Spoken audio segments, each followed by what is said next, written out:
حضرت موسیٰ علیہ السلام نے اللہ سے پوچھا کہ جب تو ناراض ہوتا ہے تو ایسی کیا نشانیاں ہیں جو ظاہر ہو جاتی ہیں؟ تو اللہ نے فرمایا کہ میری ایسی 3 نشانیاں ہیں جو ظاہر ہو جاتی ہیں۔ سب سے پہلی نشانی یہ ہے کہ قوم کی جو حکومت ہوتی ہے وہ بے وقوفوں کے پاس چلی جاتی ہے، قوم کی حکومت بے وقوفوں کے پاس چلی جاتی ہے۔ دوسری نشانی کہ بارشیں بے وقت برستی ہیں، بے موسم برستی ہیں۔ اور تیسری نشانی یہ ہے کہ جو پیسہ ہے وہ بخیلوں کے ہاتھوں میں چلا جاتا ہے، جو صرف دیکھنے کے لیے، جو صرف گننے کے لیے اپنے پیسے کو سنبھال کے رکھتے ہیں۔ اسی طرح حضرت موسیٰ نے فرمایا اور جب تو خوش ہوتا ہے تو پھر کیا نشانی ہے؟ تو اللہ نے فرمایا کہ حکومت سمجھداروں کے ہاتھوں میں چلی جاتی ہے، پیسہ بخیلوں کے ہاتھوں سے نکل کر ایسے لوگوں کے ہاتھوں میں چلا جاتا ہے جو اس کو صحیح طریقے سے خرچ کرتے ہیں، یعنی کہ جو غریبوں کی امداد کرنے کے لیے خرچ کرتے ہیں، جو مدد کرنے کے لیے خرچ کرتے ہیں۔ اور تیسری نشانی یہ ہے کہ بارشیں اپنے وقت پر، اپنے موسم پر، موسم کے حساب سے برستی ہیں، یعنی حکومت آ گئی سمجھدار اور نیک لوگوں کے پاس، پیسہ آ گیا سخیوں کے پاس، اور بارشیں آ گئی اپنے وقتوں پر۔ تو اس کا مطلب ہے کہ اے موسیٰ، میں اپنے بندوں سے خوش ہوں۔ اس طرح اللہ تعالیٰ نے ہمیں سخی ہونے کا درس بھی دیا ہے، یعنی اللہ تعالیٰ کو سخاوت پسند ہے۔ اللہ تعالیٰ نے 7 جنتیں بنائی، جس کو 6 جنتوں کو اپنے ہاتھوں سے تعمیر کیا نہیں، بلکہ 6 جنتوں کو اپنے ہاتھوں سے تعمیر نہیں کیا۔ اللہ تعالیٰ نے کن کہا اور 6 جنتیں تعمیر ہو گئیں، لیکن جنت الفردوس کو اللہ تعالیٰ نے اپنے ہاتھوں سے بنایا، تو وہ کیا چیز بنی ہوگی؟ جنت الفردوس کو کہا کہ اے جنت الفردوس، تیری عزت اور جلال کی قسم، تیرے اندر بخیل نہیں جا سکتا۔ اسی طرح بخیل انسان سے، چاہے وہ مرد ہو چاہے عورت ہو، بخیل انسان سے اللہ کی دوستی لگ نہیں سکتی، اور سخی انسان سے اللہ کی دوستی ٹوٹ نہیں سکتی۔ شیطان کہتا ہے کہ عبادت گزار لیکن بخیل انسان سے میں نہیں ڈرتا، کیونکہ وہ خود مخود جو پیسے کو پیارا کرتا ہے وہ اللہ کو پیارا ہو نہیں سکتا، وہ خود مخود اپنی پکڑ میں آ جائے گا۔ لیکن ایک جو شخص عبادت نہیں کرتا لیکن وہ سخی انسان ہے، تو اس کو اللہ تعالیٰ بخش سکتا ہے، اس کے چانس ہے وہ بخش جائے، وہ سخاوت کرتا ہے، وہ پیسہ لوگوں پر خرچ کرتا ہے، تو اس کی بخشش ہو بھی سکتی ہے، چاہے وہ عبادت گزار نہیں ہے لیکن سخی ہے، تو اس کی بخشش اللہ کر بھی سکتے ہیں۔ اسی طرح حضرت جبرائیل علیہ السلام نے پوچھا کہ ایمان کیا ہے؟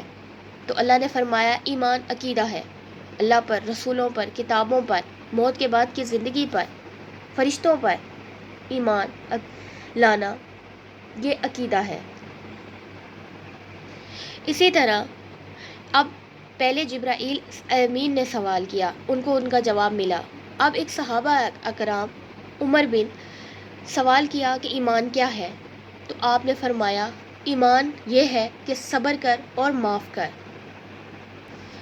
اسی طرح ہر جاندار کا ضروری جز پانی ہے، اگر پانی نکال دو تو جاندار مر جاتا ہے، ڈی ہائیڈریشن سے ہی مر جائے گا، یعنی جانداروں کے لیے زندہ رہنے کے لیے پانی ایک لازمی جز ہے۔ اسی طرح ہمارے ایمان کا لازمی جز صبر ہے، اگر صبر نکال دو تو سارا ایمان ایک طرف۔ صبر ہے جو ہمارے ایمان کو پختہ رکھتا ہے، جوڑے رکھتا ہے، جو اگر ہمارے اندر صبر قائم ہے تو ہمارے اندر ایمان قائم ہے، اور اگر ہمارے اندر صبر نہیں ہے تو ایمان بھی نہیں ہے۔ اسی طرح ہمارے نبی نے جو کہا کہ جس نے صبر کیا اور معاف کیا وہ ایمان پر رہا، یا جو وہ ایمان ہے جس نے صبر کیا اور معاف کیا۔ اگر ہمارے اندر صبر ہی نہیں ہوگا تو ہم معاف کیسے کریں گے؟ صبر کریں گے تو معاف کریں گے۔ قیامت والے دن اعلان ہوگا کہ صبر والے کھڑے ہو جائے، تھوڑی سی جماعت کھڑی ہو جائے گی، پھر اللہ کہیں گے کہ آؤ جنت میں چلے۔ اسی طرح مکہ والے 21 برس حضرت محمد صلی اللہ علیہ وسلم کے قتل کے منصوبے بناتے رہے۔ 21 برس بعد آپ نے ایک بول پر فرمایا جاؤ میں نے معاف کیا، اگر آپ نے صبر سیکھنا ہے تو آپ حضرت محمد سے سیکھیں، اگر آپ نے معاف کرنا سیکھنا ہے تو آپ حضرت محمد سے سیکھیں۔ جس نے صبر کیا اور معاف کیا، قیامت والے دن وہ حساب کے بغیر جنت میں چلے جائیں گے۔ باقی سب لوگوں کا حساب ہوگا لیکن صبر کرنے والوں کا حساب نہیں ہوگا۔ اللہ تعالیٰ ان کو جنت میں بھیج دیں گے بغیر حساب کے۔ جنگ خندق کے بعد اچانک سے مکہ میں قحط آ گیا تو حضرت محمد نے 300 دینار ابو سفیان کو بھیجوائے۔ ابو سفیان وہ تھا جو غزوہ خندق کا سپہ سالار تھا۔ حضرت محمد نے کہا کہ جاؤ مکہ والوں کو کھانا کھلاؤ۔ ابو سفیان نے کہا کہ ہم تجھے قتل کرنے کے منصوبے بنائے، ہم نے تجھ پہ جو ہے جنگ کرنا چاہی اور تو ہمیں ہماری امداد کر رہا ہے، ہمیں ہی کھانے کھلا رہا ہے۔ اسے کہتے ہیں معاف کرنا اور صبر کرنا۔ اسی طرح آپ صلی اللہ علیہ وسلم ایک رات سو رہے تھے تو اچانک سے ایک بدو آیا، تلوار اٹھائی اور آپ کی پسلی میں رکھ دی۔ آپ اٹھ کر بیٹھ گئے۔ بدو سامنے آیا اور تلوار آپ کی گردن پر رکھی اور بولا کہ اب تجھے کون بچائے گا؟ تو حضرت محمد نے کہا کہ اللہ۔ تبھی بدو کے ہاتھ کانپے اور تلوار زمین پر گر گئی۔ آپ صلی اللہ علیہ وسلم نے تلوار اٹھائی اور اب وہی تلوار اس کی گردن پر رکھی اور بولے کہ اب تجھے کون بچائے گا؟ تو بدو نے کہا کہ مجھے تو آپ ہی بچا سکتے ہیں۔ حضرت محمد نے کہا کیا تو کلمہ پڑھے گا؟ بدو نے کہا نہیں، میں کلمہ نہیں پڑھوں گا۔ اس پر بھی حضرت محمد کو غصہ نہیں آیا۔ انہوں نے کہا جاؤ، میں نے تجھے معاف کیا۔ جو قتل کرنے کے ارادے سے آیا تھا، جس نے تلوار آپ کی گردن تک رکھ دی، اس کو بھی آپ نے معاف کر دیا۔ یہ ہے ہمارے نبی، یہ ہے ہمارے نبی کا صبر، یہ ہے ہمارے نبی کی سخاوت، یہ ہے ہمارے نبی جو ہمیں ہماری امت کے لیے ایک مثال ہے۔ حضرت محمد کی باتیں ہمارے لیے فائدہ مند ہیں۔ اگر ہم ان باتوں کو سمجھتے ہیں تو فائدہ ہمیں ہوتا ہے۔ ہم اپنے کپڑوں کو بچاتے ہیں داغ سے، دھبوں سے، میل ہونے سے، مٹی سے، تو ہمارا سب سے قیمتی چیز دل ہے، ہم اس کو کیوں نہیں بچاتے؟ بغض سے، کینہ سے، لوگوں کے منفی رویوں سے، حسد سے۔ ان کپڑوں کا میلا ہونا جس طرح واجب ہے، انہوں نے میلا ہونا ہے وقت کے ساتھ، تو اس طرح لوگوں کے منفی رویوں کا بھی آنا، زندگی میں شامل ہونا لازم ہے۔ لوگ منفی رویوں کو بتائے دکھائے بغیر، آپ کے دلوں کو توڑے بغیر نہیں رہیں گے۔ یہ آپ کا کام ہے کہ آپ نے اپنے دل کو بچانا ہے۔ کس طرح بچانا ہے؟ صبر کر کے، معاف کر کے۔ اگر آپ کسی کو صبر دیں گے، معاف کریں گے، آپ کا دل پرسکون ہو جائے گا اور اللہ تعالیٰ آپ کی زندگی کو پرسکون بنا دیں گے۔ لیکن اگر آپ ان منفی رویوں کو اپنے دل کے اندر رکھیں گے تو آپ ہی پریشان ہوں گے، آپ ہی مایوس ہوں گے، آپ ہی دکھی رہیں گے۔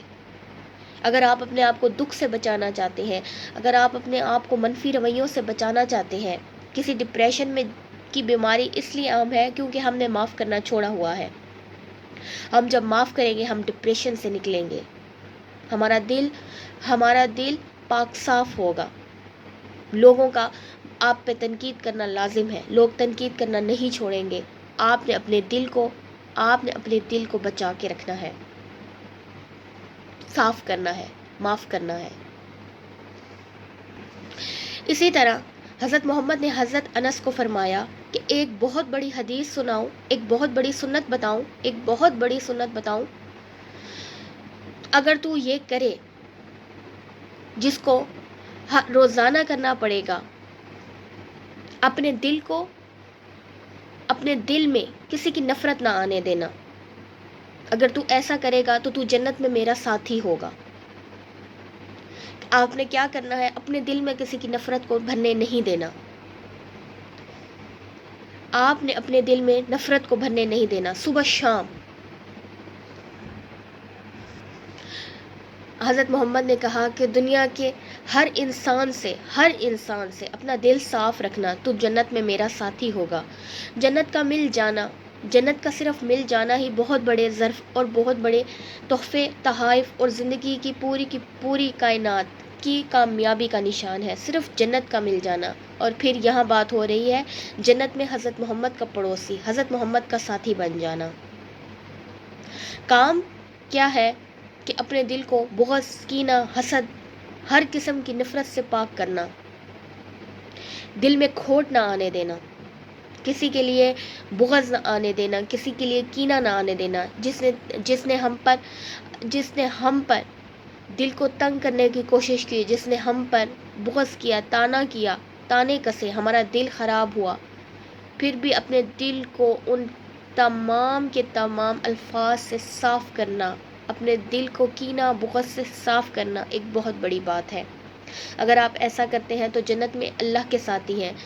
اس بات کی ضروری نہیں کہ کوئی مومن ہو، کوئی علماء ہو، کوئی انبیاء ہو، کوئی علماء دین ہو، کوئی بھی انسان یہ کر سکتا ہے، کوئی بھی انسان۔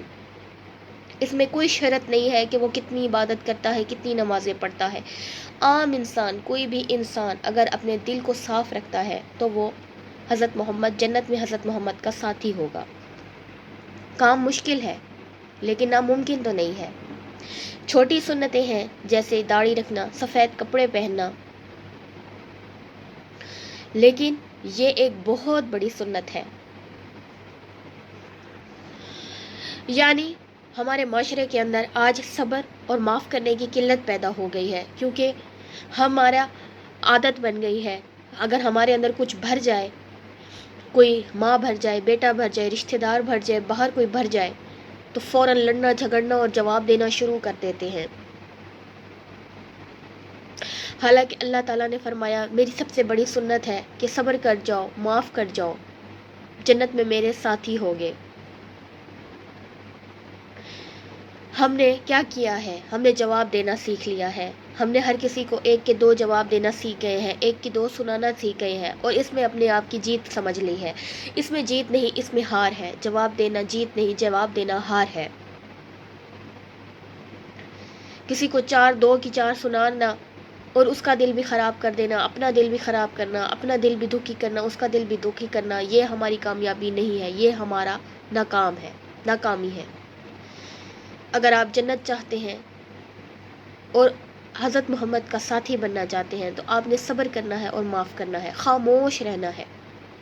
کوئی بھی آگے کچھ کہہ جائے، خاموش رہنا ہے۔ اس کا اجر آپ کو اللہ دے گا، اس کا اجر آپ کو قیامت کے روز ملے گا، اس کا اجر آپ کی زندگی پرسکون ہوگی، اس کا اجر آپ خوش ہوں گے، آپ کو کہیں سے خوشی مل جائے گی۔